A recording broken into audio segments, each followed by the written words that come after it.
I have like kind of a follow through on what you just said about climate change. I think part of my like definitely something that I'm really grappling with is the the various changes that have taken place in the last few decades that have just made it seem like impossible for us to have an effect upon the system, whether it's, you know, the corporate system that puts out the pollution that causes climate change, or the political system that seems to not be responsive at all. I mean, I think that's a huge part of our problem in the United States now, is that, you know, people are kind of going crazy because they don't feel as though the government is responsive. And it's a very messy, gross thing to see. But I think when people start to get restless, it's usually because they don't feel like they're really not, you know, they're not engaging in a political process. We don't really do that. You know, consumer capitalism and just our technological advances have kind of lulled everybody into this very complacent situation where we don't think about our daily like basic needs and stuff. And so, you know, under those circumstances,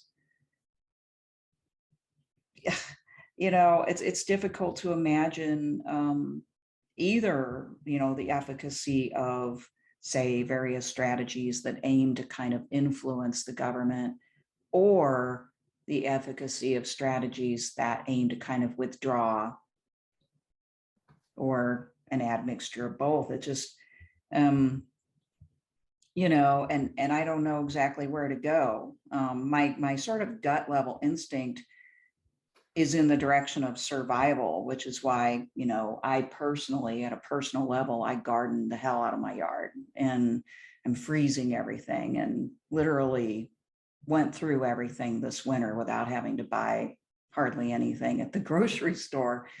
But that's not, that is in no way a solution to our civilizational problems.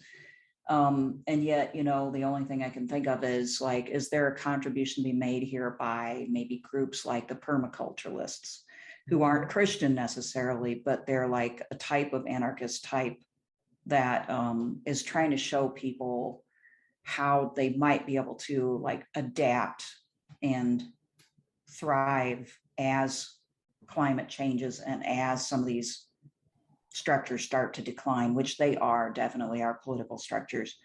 I don't know, what do you think about that type of stance of kind of demonstrating?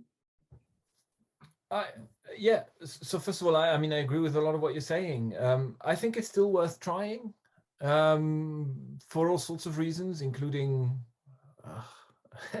giving meaning to our life. Now, I think it would be like, I don't want to, rephrase.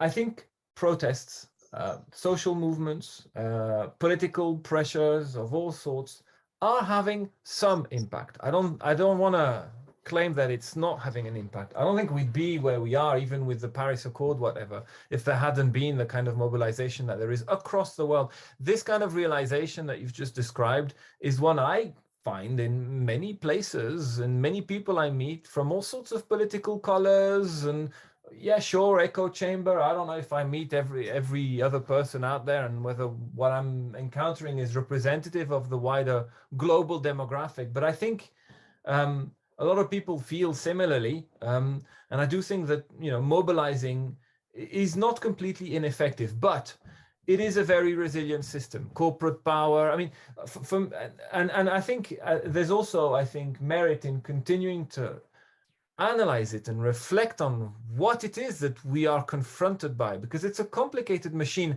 And by the way, I don't think it's just the state. And I think one of the things about a lot of anarchists, not all, but I think the Christian anarchist position especially, can end up focusing primarily on the state because of the way, you know, because of the way the argument is constructed, at least the way I've constructed it by echoing others. It's exegetical, and it's the, you know, the allegory of what Caesar represents today, as it were, etc. Anyway, it's much more complicated. The global political economy that is eating away all good things, and it's a very and it's systematic, and I don't think any individual can be blamed for it. I don't think getting rid of any particular individual resolves it, because it's a system, and that's not the right word on its own either. It's more complicated than that. So it is quite depressing when you stare at the scale of it, when you see how much effort has gone into trying to address things, how many people have died struggling to improve things and not succeeded much, except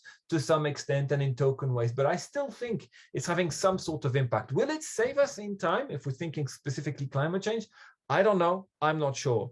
But I think I want to keep thinking about it, analyzing it. That's partly how I justify my own role in society as an academic, as it were, I suppose. I also think it's still worth trying and having these conversations and thinking about these things together. I don't want to just drop the ball. And I think it's important to keep doing so for the reasons I've said before. I think it's not ineffective, not completely ineffective. I think it's probably the moral thing to do. And for those of us who might be Christians, it's probably also the Christian thing to do. And so I'd rather die having tried than give up, work in finance, earn a mint, and just be on a yacht whilst I know that everything's cooking around me. I mean, and I know that's an option that some people take. And I'm sorry if I'm offending anyone by that crass caricature along the way, but I think it's worth trying. So yeah, will it work? I don't know. Am I attached to it working? I'd rather not be, because it's failed. It seems to have failed to have been effective too many times to be too attached to it. Anyway, we're running out of time, and there are more questions. Yeah, I agree with that, and I pretty much have concluded the same thing, that what else am I going to do? You got to try, because the alternative is kind of hopelessness, and that doesn't help matters either.